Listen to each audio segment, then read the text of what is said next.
Raden Ajeng Kartini lahir pada 21 April 1879 di Jepara, Jawa Tengah dari keluarga bangsawan Jawa. Ia dikenal sebagai pelopor emansipasi perempuan di Indonesia karena perjuangannya adalah memperjuangkan hak-hak perempuan untuk mendapatkan pendidikan yang setara. Kartini mulai dikenal luas melalui surat-suratnya yang berisi pemikiran kritis tentang kondisi perempuan pribumi pada masa itu yang kemudian dibukukan dengan judul Habis Gelap Terbitlah Terang. Pada tahun 1903, Kartini menikah dengan Raden Adipati Joyodiningrat, seorang bupati Rembang. Setelah pernikahannya, Kartini mengikuti suaminya dan tinggal di Rembang, Jawa Tengah. Di sana ia tetap melanjutkan perjuangannya, bahkan sempat mendirikan sekolah untuk anak-anak perempuan. Sejauh yang Bapak tahu, bagaimana sejarah singkat R.A. Kartini hingga akhirnya dimakamkan di sini? R.A. Kartini atau Raden Ajeng Kartini, beliau adalah perempuan asal dari kota Jepara, putri dari Bupati Jepara. Ayahnya bernama Aryo Sosroningrat dan ibunya bernama Ibu Nasirah. Dan Ibu Nasirah ini beliau adalah putri dari Kiai Haji Madirono dan juga Ibu Hajah Siti Fatimah. Jadi Raden Ajeng Kartini itu selain putri dari seorang bupati, beliau juga merupakan cucu dari seorang kiai. Bahkan Raden Ajeng Kartini juga merupakan santrinipun atau murid dari Mbah Yai Soleh Darat Semarang. Raden Ajeng Kartini beliau dinikahi Bupati Rembang hanya kurang lebih 10 bulan. Jadi pada usia 24 tahun Raden Ajeng Kartini ini menikah dengan Pak Bupati Rembang, dan 10 bulan kemudian Raden Ajeng Kartini melahirkan. Terus 4 hari kemudian beliau wafat karena mengalami pendarahan. Jadi Raden Ajeng Kartini wafat usia 25 tahun. Tapi anaknya hidup, anaknya laki-laki, diberi nama Raden Mas Susalit. Jadi kalau Susalit dalam bahasa Jawa artinya susah wiwit alit atau susah semenjak kecil lah, kan itu. Dan Pak Susalit ini beliau dulu hidup hingga usia 58 tahun. Beliau dulu pensiunan tentara dengan pangkat Mayor Jenderal TNI Angkatan Darat. Dan karena Pak Bupati Rembang punya pemakaman keluarga di sini, maka Raden Ajeng Kartini dimakamkan di komplek pemakaman ini.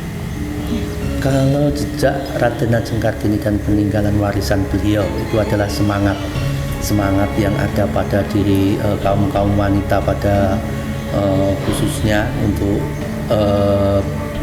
berjuang lebih gigih dan ingin menjadi menyamakan kesetaraan atau kesetaraannya dengan kaum laki-laki. Itu ada secara khusus. Tapi secara umum beliau ini sangat luar biasa di kalangan kaum muslimin. Tentunya di kaum muslim beliau punya warisan, yaitu ini terjemahan Al-Quran dalam bahasa Jawa yang ditulis menggunakan huruf Arab gundul atau background, itu yang beliau peroleh atau beliau minta dari guru besarnya, yaitu Mbah Kiai Soleh Darat Semarang. Raden Ajeng Kartini dikenal sebagai pelopor emansipasi perempuan Indonesia yang suaranya lahir dari pena dan kertas dalam keterbatasan ruang gerak. Namun lebih dari sekedar simbol sejarah, Kartini adalah semangat yang tak lekang oleh waktu. Di era digitalisasi seperti sekarang, cita-cita Kartini menemukan bentuk baru. Perempuan tak lagi dibatasi ruang, karena kini dunia ada dalam genggaman.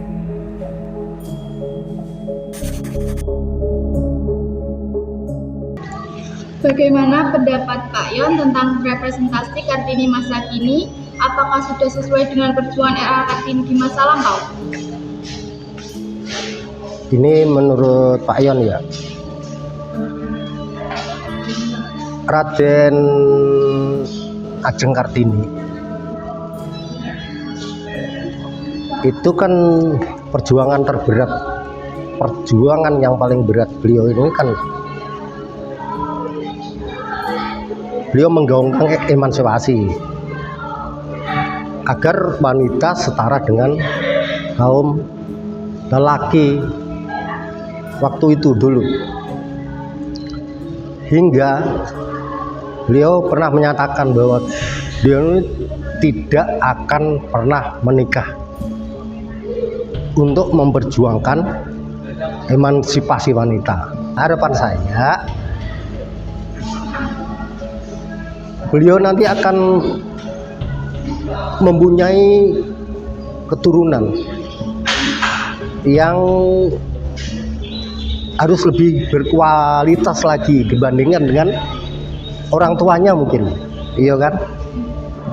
Pendidikannya karena sudah terbuka lebar, pendidikan sudah terbuka lebar. Irama perempuan di era digital. Kartini bukan hanya seorang pemikir dan pejuang emansipasi. Ia adalah seniman yang menjadikan kata, warna, dan gerak sebagai bentuk ekspresi dan perlawanan. Dalam sunyi keterbatasan, ia menulis dengan jiwa, mencintai seni membatik sebagai warisan luhur, dan menyambut tari sebagai bahasa tubuh yang lembut namun tegas. Bagi Kartini, seni adalah ruang bebas yang tak bisa dikurung. Dokumenter ini menelusuri jejak seni Kartini yang kini hidup dalam tubuh perempuan masa kini. Di era digital, karya batik ditampilkan lewat media sosial. Tulisan-tulisan perempuan menggema dalam podcast dan artikel digital.